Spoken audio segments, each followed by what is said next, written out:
Hola, les invitamos a escuchar el podcast Historia, Cultura y Democracia, organizado por la Benemérita Biblioteca Nacional, la Escuela de Estudios Generales de la Universidad de Costa Rica y el Instituto de Formación y Estudios en Democracia del Tribunal Supremo de Elecciones.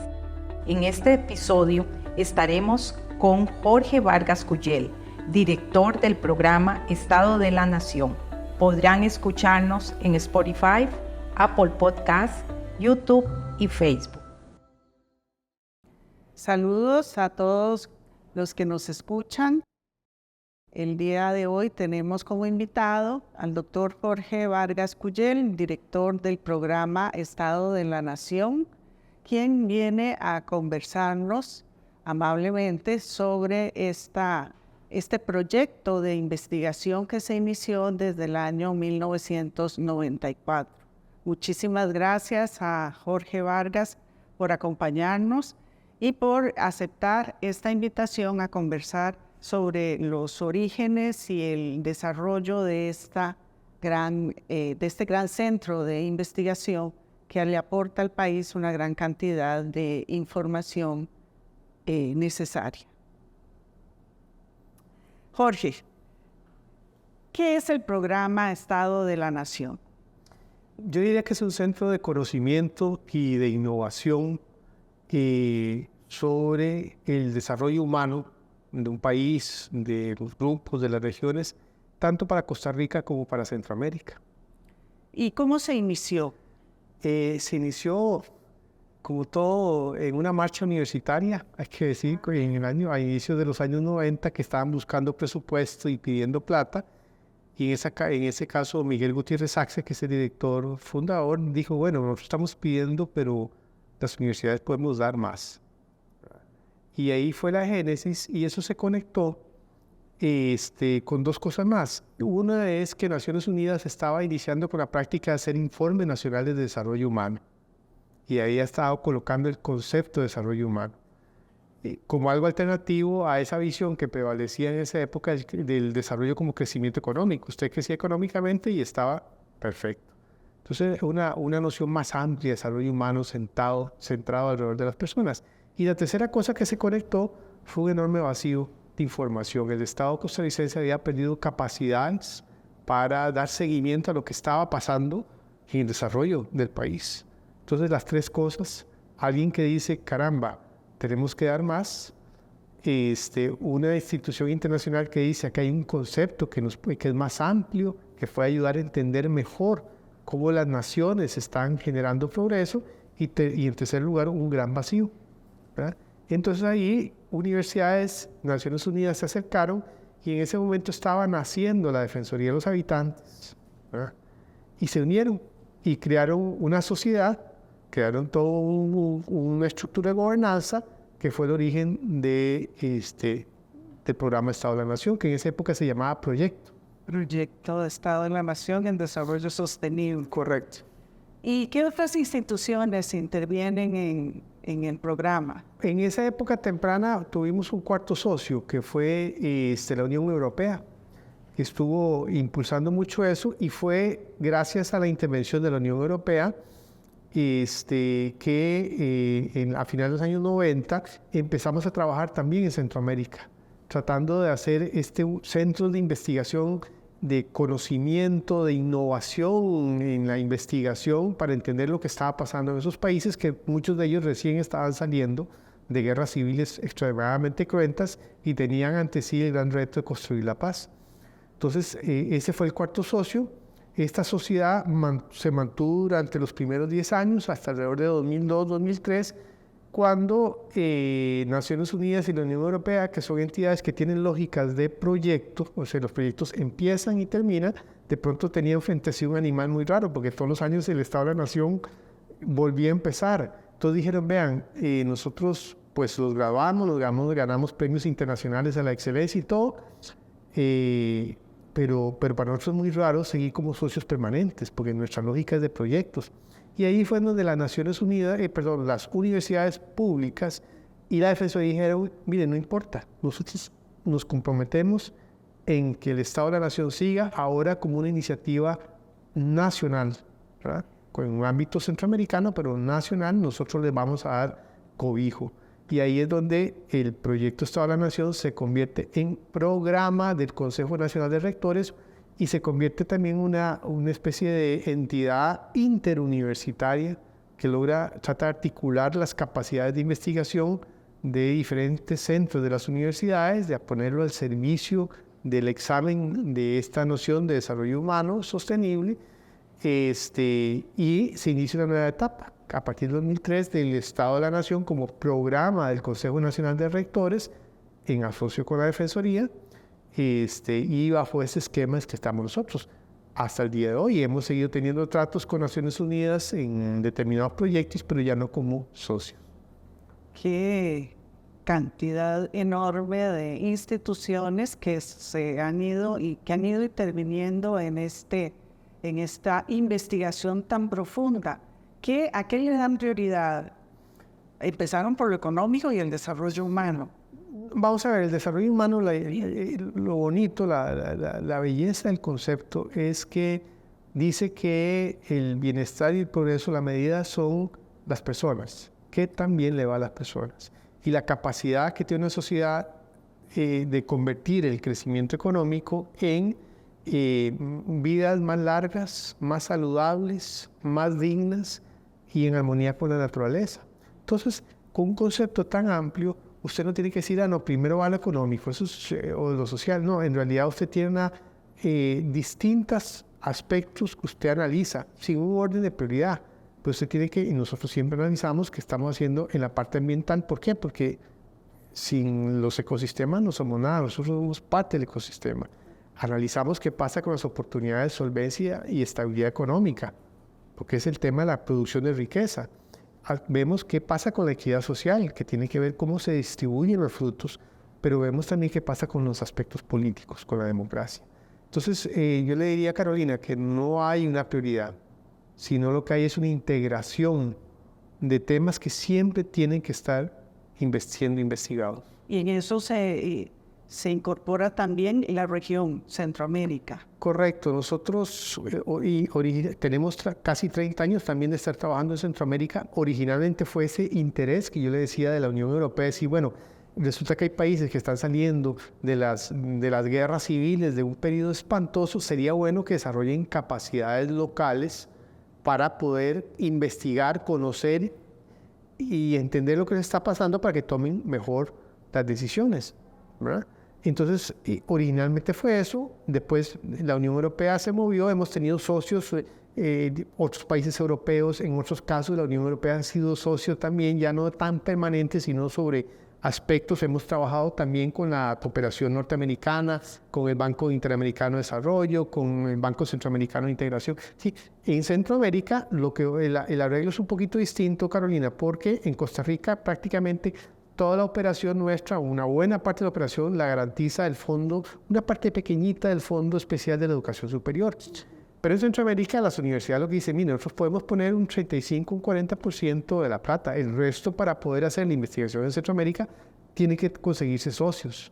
Y hay lo que llama en inglés un fundraising, un esfuerzo de consecución de fondos externos en donde hemos tenido todos esos socios. En el plano nacional, nosotros siempre tenemos el apoyo principal del Consejo Nacional de Rectores. La Defensoría da un poco más, pero hemos entrado en tratos con el Tribunal Supremo de Elecciones, que ha sido un socio permanente para nosotros para investigar ciertos temas políticos, pero también con otras áreas públicas y privadas. Nosotros captamos tanto fondos públicos como fondos privados, siempre en un marco que garantice la independencia y criterio nuestro, que eso es lo que no es negociable. No es negociable, que es la independencia. Otros más valioso. Sí, yo creo que sin eso, lo más fuerte y al mismo tiempo lo más elusivo del Estado de la Nación es la credibilidad. Que la gente entienda que puede haber un lugar donde consigue datos que son creíbles, que son veraces, que son oportunos, que no han sido maquillados para favorecer a alguien, que la gente los puede debatir, los puede rebatir, pero están construidos de manera sistemática, ¿verdad? Con un fin, que eso es lo que distingue al Estado de la Nación de otros centros universitarios. es que el fin nuestro no es que los investigadores publiquen en una revista especializada. El mandato nuestro que está en el convenio fundacional del Estado de la Nación dice que el mandato del Estado de la Nación es generar información y análisis para que la ciudadanía pueda tomar mejores decisiones a la hora de participar en los asuntos de interés público. Entonces nuestra misión es dar ese dato a todos. Y ahí no es a los que piensan cerquita como yo, no, a cualquier persona que tenga un propósito lícito y moral. Entonces, ¿quiénes son los encargados de hacer esas investigaciones? Mire, nosotros tenemos un equipo de investigadores de planta, que son aproximadamente unos 20 a tiempo completo, pero cada año trabajamos entre 100 y 150 investigadores de muy diversas disciplinas. Hay ingenieros, cientistas de datos, economistas, sociólogos, politólogos, biólogos, especialistas en clima, en seguridad alimentaria, tanto nacionales como centroamericanos. Trabajamos a veces con CEPAL también, con la Comisión Económica para América Latina, con fundaciones guatemaltecas, salvadoreñas, en fin, nosotros tenemos un núcleo central estable pequeño y si no sería incosteable, pero la ciencia de todo eso es crear redes. Y esas redes son balanceadas por disciplina, pero también muchas veces por maneras de pensar. Lo bonito es de integrar en una red, por ejemplo, que está analizando un tema, no solo a gente que cree esta teoría, sino también poner a investigar a gente que cree otra teoría y ponerlos a conversar para ver si podemos llegar a establecer ciertos datos duros que sean compartidos, aunque la gente a partir de ello puede tener interpretaciones distintas. Y me imagino que son equipos interdisciplinarios o también de forma individual. Hay aportes individuales, hay aportes de redes multidisciplinarias. Tenemos también un programa de pasantes para crear jóvenes investigadores que van a ser la cosecha del futuro de este país, y en Centroamérica lo tenemos. Entonces, en resumen, ¿qué es el Estado de la Nación? Que es la gran pregunta que usted me hizo. Es un centro de investigación, de innovación, porque hacemos un montón de metodologías nuevas para poder investigar las cosas. Es innovación porque no es una investigación artesanal, sino esta red de investigación. Además, diría yo, y agregaría algo que no he señalado hasta el momento, siempre toda la investigación que se haga en el Estado de la Nación está acompañada con diálogo social. O sea, los investigadores no solo discuten entre sí, sino cuando estamos avanzados en el proceso, tienen que sentarse a hablar con otros expertos, con dirigentes de la sociedad civil, dirigentes empresariales, por partidos políticos, depende del tema, para decir, mire, vamos por acá, ¿cómo la ve usted? Y la gente ahí critica, dice, mire, no, me parece va bien, o aquí que falta, ¿por qué este dato así? ¿Por qué lo están interpretando de esa manera?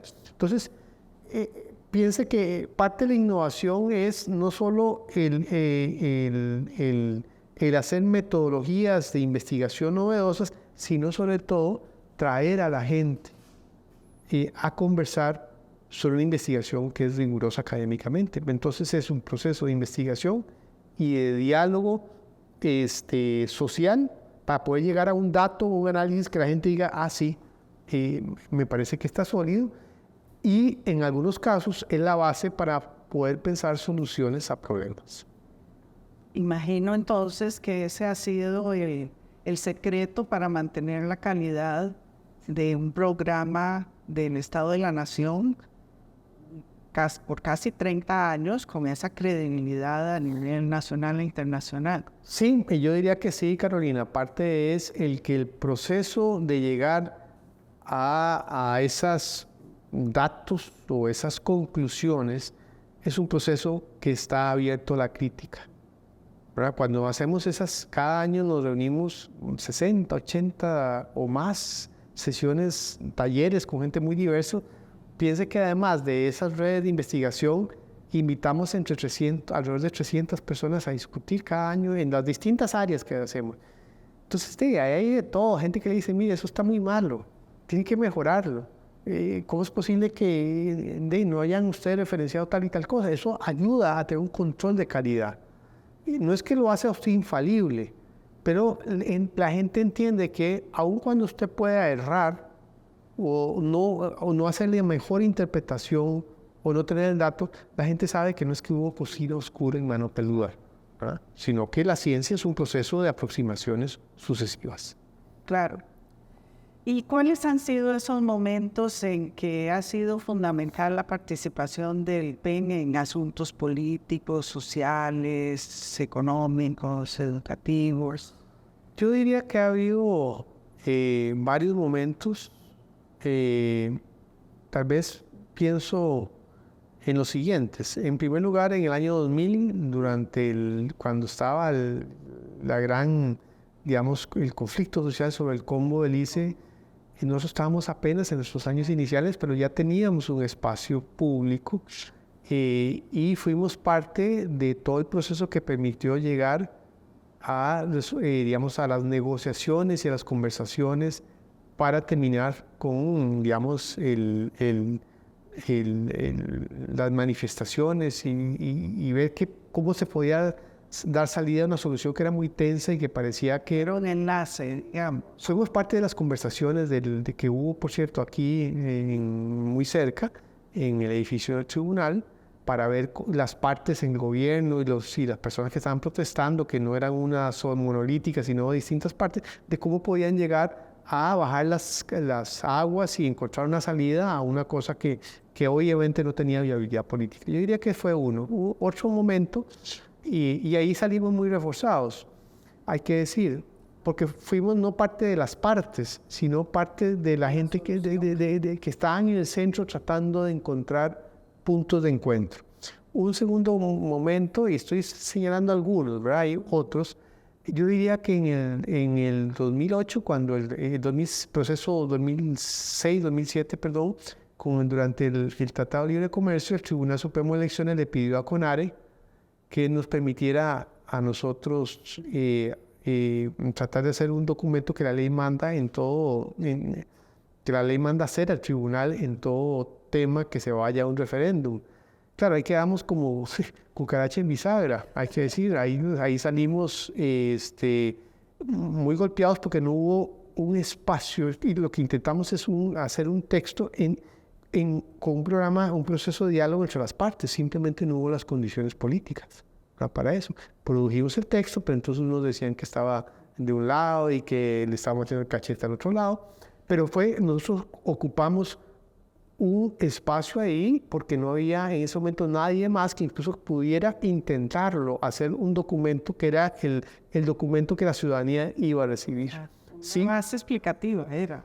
Correcto, pero yo debo admitir que, por ejemplo, no siempre la intervención suya logra los resultados que usted está pensando.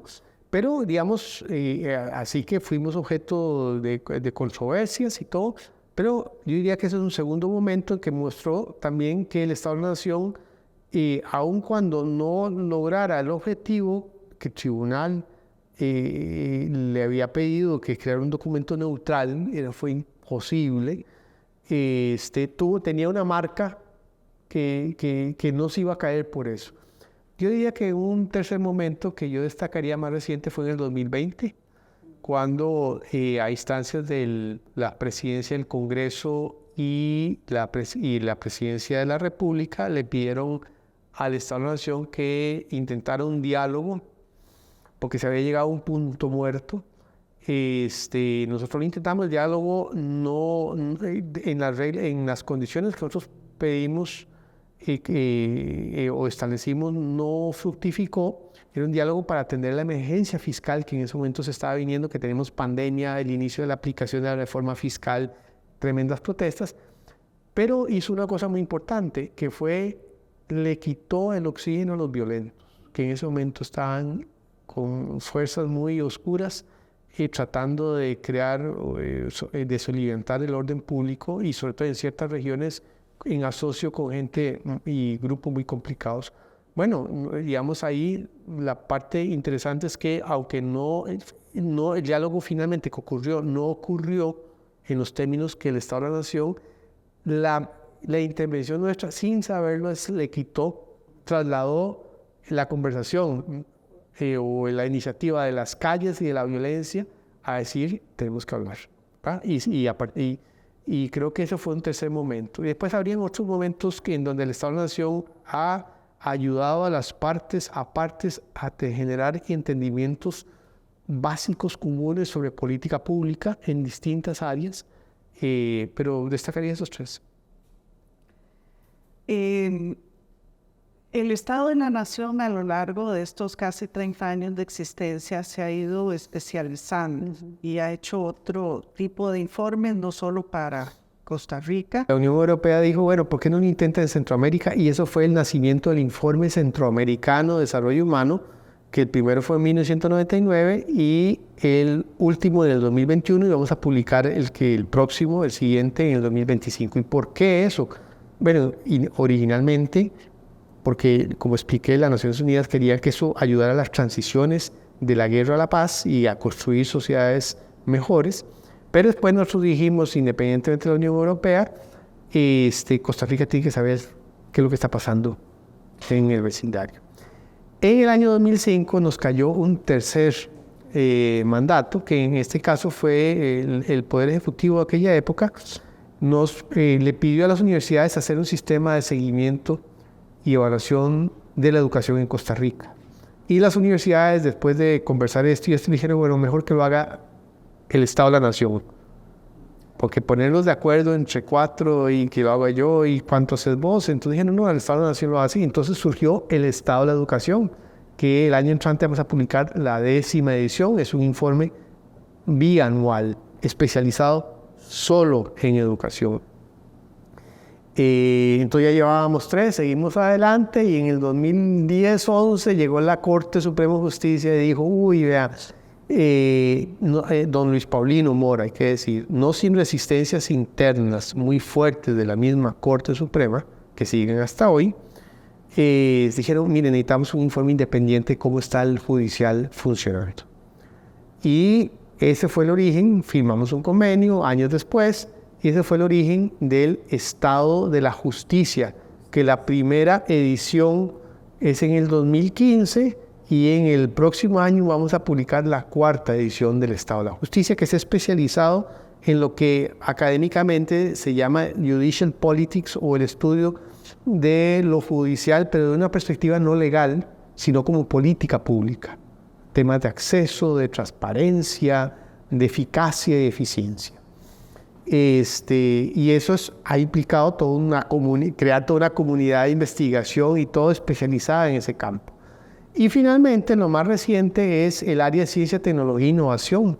Cuando el Banco Interamericano de Desarrollo nos pidió ayudar a crear un informe nacional de ciencia, tecnología e innovación, lo hicimos en el 2014 primero, pero después nos dimos cuenta que la información que teníamos era realmente muy buena y que era una pena que acabara en un documento, y si no creamos un portal en línea en donde están cuáles son las capacidades que tiene el país para hacer ciencia, tecnología e innovación, qué científicos están en Costa Rica, cuál es el talento técnico nuestro, cuáles son los científicos e ingenieros de Costa Rica en el exterior, qué es lo que se publica en Costa Rica, cuáles son las redes de autoría y coautoría, cuáles son las tecnologías licenciables. Entonces el Estado de la Nación ha ido evolucionando de cero una iniciativa que era un informe, ahora 5 mesas de trabajo que, por supuesto, tenemos que están interrelacionadas entre sí.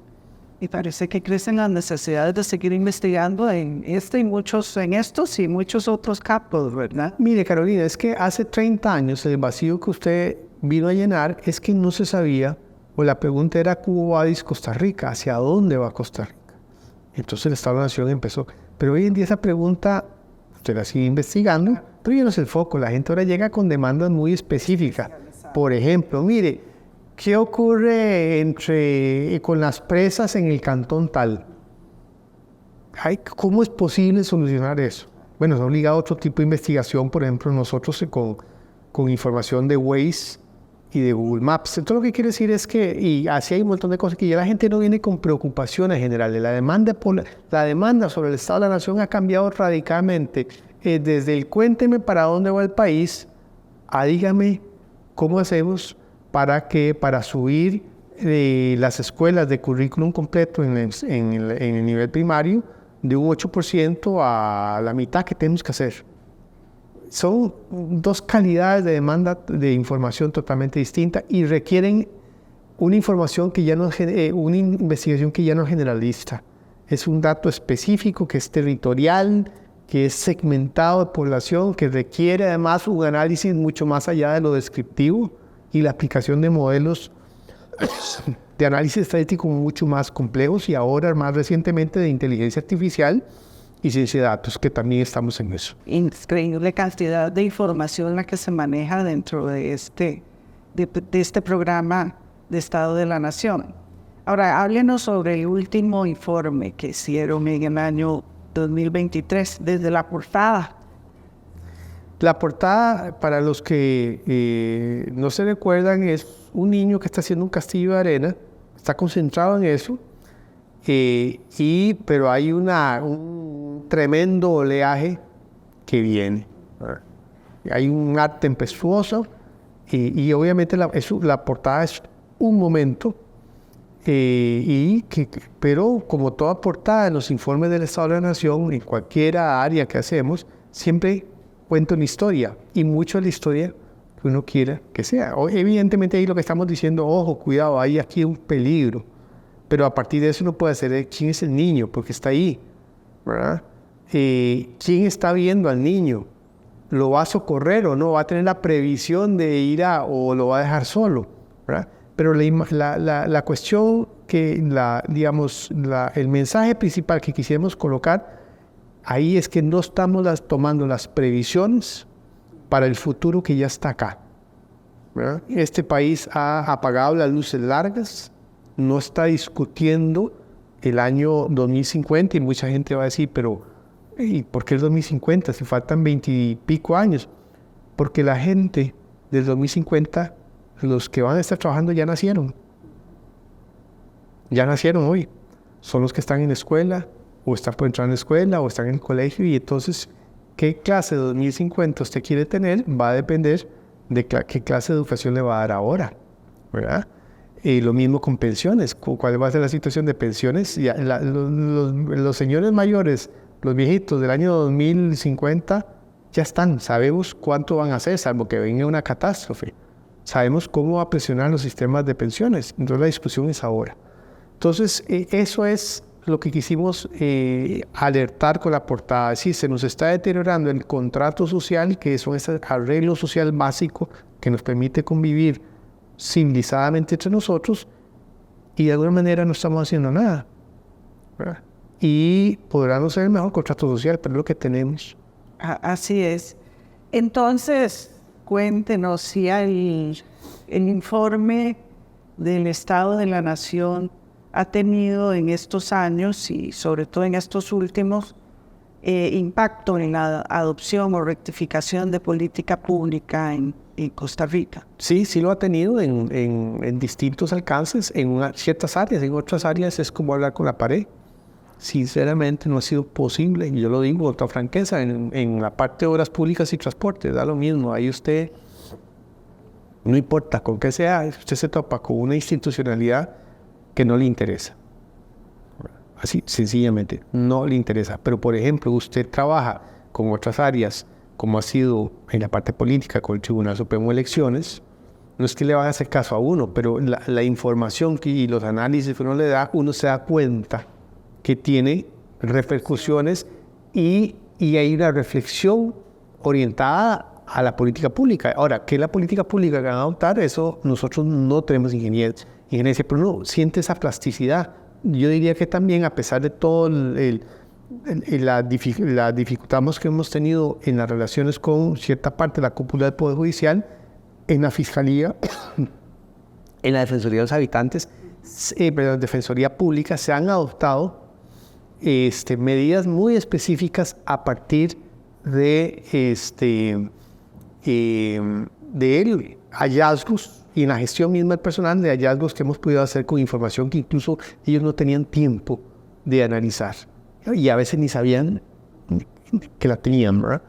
Entonces, lo hemos tenido, por ejemplo, en área de política social, en la parte de atracción de inversiones, en política social, en toda la parte con el IMAS, hemos tenido hace rato un trabajo muy interesante de años, en la parte de atracción de inversiones con Procommerce, Cinde y Comex, en la plataforma nuestra en ciencia y tecnología, ellos lo usan para atraer inversiones. Hay que decir que incluso no solo en tomadores de decisión del sector público, sino en el privado, aquí han venido inversiones de alta escala después de ver la información sobre qué técnicos hay y a dónde en Costa Rica y si hay condiciones o no. Entonces, usted tiene una gran cantidad de lugares donde hay diálogos súper interesantes, pero debo reconocer que hay otros, como yo le dije, que ahí, o sea, cero. Y hay otros en que usted tiene un diálogo muy interesante a nivel técnico, como en el caso del Banco Central, pero digamos, ahí hay todo, cuáles son los procesos internos del Banco Central y todo eso. Nosotros no entramos ahí, pero sí, a veces uno sabe que influyen políticas, a veces uno tiene un diálogo muy rico con las contrapartes técnicas, por ejemplo, el caso del Banco Central, y que además ellos tienen fuentes de información muy importantes para este país, pero digamos, no solamente usted está seguro si está afectando o no la toma de decisiones, y no solamente siempre es así, y hay otras áreas que usted sabe, en donde es poquito, que no, o sea, poquito no, es cero, realmente. Y claro, cuando investiga uno por qué, entramos en otro tipo de historias. Ya para concluir, ¿cuál ha sido el aporte del programa de Estado de la Nación en el fortalecimiento de la democracia? Mire, para mí el principal es entender o dar bases técnicas para la participación y el diálogo social, ¿verdad? Es generar capacidades para que las personas, los grupos organizados o los partidos puedan formular sus necesidades, sus demandas de mejor manera. Yo diría que eso, de que conectar el conocimiento con la toma de decisiones en la esfera pública. En una era donde priva la desinformación y la mentira, seguir sosteniendo que el conocimiento es muy importante y que cierto parámetro de verdad es indispensable para la vida democrática. Y yo diría que ahí está el aporte en demostrar que el conocimiento no solo es una torre de marfil ahí que dos o tres académicos medio locos y que se les olvida bañarse, están produciendo en algún instituto, sino que el conocimiento tiene consecuencias prácticas sobre la gente al permitirles participar mejor, al permitirles decidir mejor o influir sobre una mejor decisión. O sea que el conocimiento no es como le dicen, no, eso es pura teoría. No, el conocimiento es lo más práctico que hay cuando uno entra o pone a conversar a quien investiga con el que necesita la información, ¿verdad? No siempre no lo logra, pero la persistencia del esfuerzo es lo que ha ido abriendo el campo y ojalá no solo el Estado de la Nación hace eso, pero digamos ha sido nuestra misión, sea una de las defensas o de las reservas que tenga esta sociedad en una época donde la democracia está bajo asedio. Muchísimas gracias a Jorge Vargas Cuyel, director del programa Estado de la Nación, por atendernos en este día y esperamos que se difunda ampliamente este programa.